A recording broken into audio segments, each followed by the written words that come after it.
Kodak. Para muita gente, só de ouvir esse nome já bate uma nostalgia, né?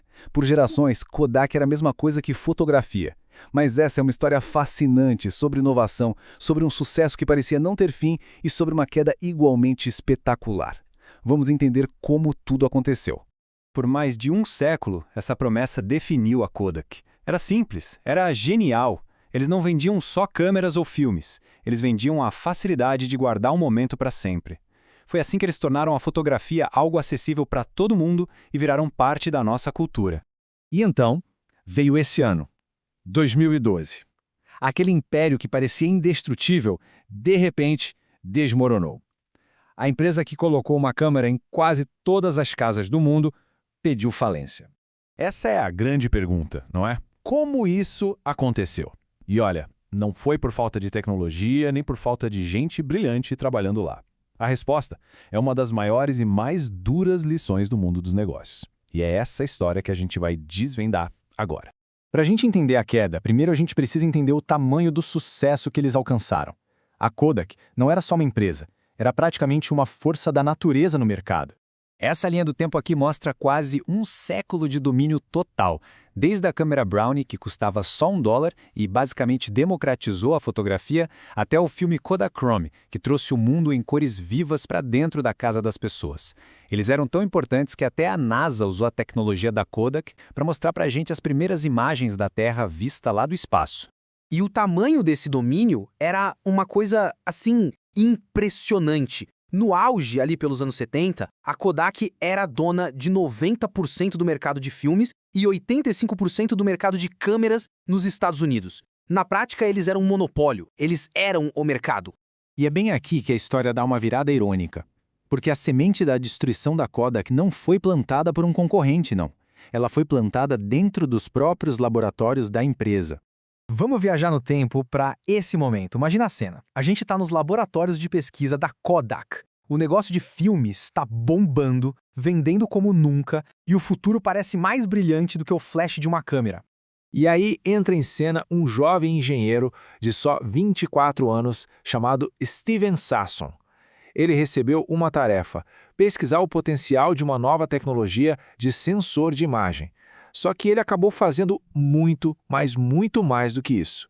Ele construiu isso aqui, a primeiríssima câmera digital do mundo. Era um trambolho, pesava quase 4 quilos, levava 23 segundos para gravar uma única imagem, em preto e branco de 0,01 megapixels, numa fita cassete. Mas o ponto é, funcionava. A Kodak tinha acabado de inventar o futuro. Então, o que a diretoria da Kodak fez com essa invenção revolucionária? Basicamente, eles olharam e disseram: legal, mas e daí? Como o próprio Sasson contou depois, a ideia de ver fotos numa tela de TV, em vez de num álbum de papel, parecia ridícula para eles. Eles não viram uma oportunidade, viram só um brinquedinho sem futuro. Mas atenção, essa decisão de engavetar a câmera digital não foi por pura ignorância. Foi baseada numa lógica de negócios bem fria e calculada. Uma lógica que, no fim das contas, se provou fatal. O dilema era esse aqui, bem claro. O modelo de negócios da Kodak era uma máquina de fazer dinheiro. Você vendia a câmera uma vez, mas depois continuava vendendo filme, papel para impressão, produtos químicos, para sempre. Já a câmera digital, ela ameaçava cortar tudo isso. Você vendia a câmera e pronto. Então, o ponto central foi esse. Eles escolheram proteger o lucro garantido do presente em vez de apostar num futuro incerto. A Kodak não ignorou o mundo digital para sempre, claro. Mas quando eles finalmente decidiram entrar no jogo, o mundo já tinha virado a página. Eles chegaram perigosamente atrasados na própria festa que eles criaram. Acredita que eles até conseguiram ser a segunda maior vendedora de câmeras digitais dos Estados Unidos em 2001. Pois é. O problema? Eles perdiam $60 em cada câmera que vendiam.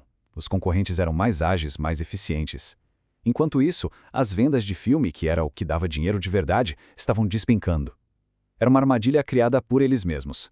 Em junho de 2010, a empresa ainda tinha uma reserva de caixa bem gorda, $1 bilhão e 600 milhões de dólares.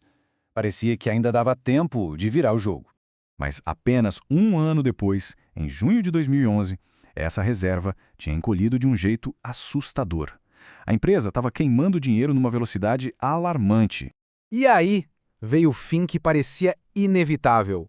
A gigante, que por um século inteiro definiu como o mundo se via, sucumbiu. Com uma dívida de mais de 6 bilhões e 700 milhões de dólares, não teve mais jeito. Mas a história não termina exatamente aí. Uma marca tão poderosa, tão icônica como a Kodak, não desaparece do mapa da noite para o dia. Ela continua viva, só que de formas bem diferentes e às vezes até surpreendentes. A Eastman Kodak, que é a empresa original, voltou às raízes e hoje fabrica filmes clássicos de novo, pegando carona nesse renascimento da fotografia analógica. Outras empresas cuidam da distribuição e marketing. E o nome Kodak? Ele é licenciado para todo tipo de produto, de smart TVs na Índia até câmeras de ação e scanners. A marca sobreviveu, mesmo que o império não exista mais. Então, o que a gente pode aprender com essa história toda? Qual é a principal lição que essa saga da Kodak nos deixou? A história da Kodak é o exemplo de livro do que a gente chama de o dilema do inovador. É basicamente isso. O sucesso da empresa com os filmes foi tão grande que a deixou cega, incapaz de abraçar o futuro digital, mesmo sendo a inventora dele. O que a tornou gigante foi exatamente o que impediu de continuar evoluindo. E essa é a verdade trágica e poderosa por trás de tudo. O fracasso da Kodak não foi um fracasso de inovação, foi um fracasso de visão. Eles tinham o futuro nas mãos, mas tiveram medo demais de largar o passado lucrativo para poder abraçar esse futuro. Isso nos leva a uma última pergunta para a gente pensar.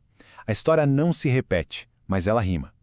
Se a gente olhar para as gigantes da tecnologia de hoje, será que alguma delas está tão presa ao seu sucesso atual que corre o risco de ignorar a próxima grande revolução?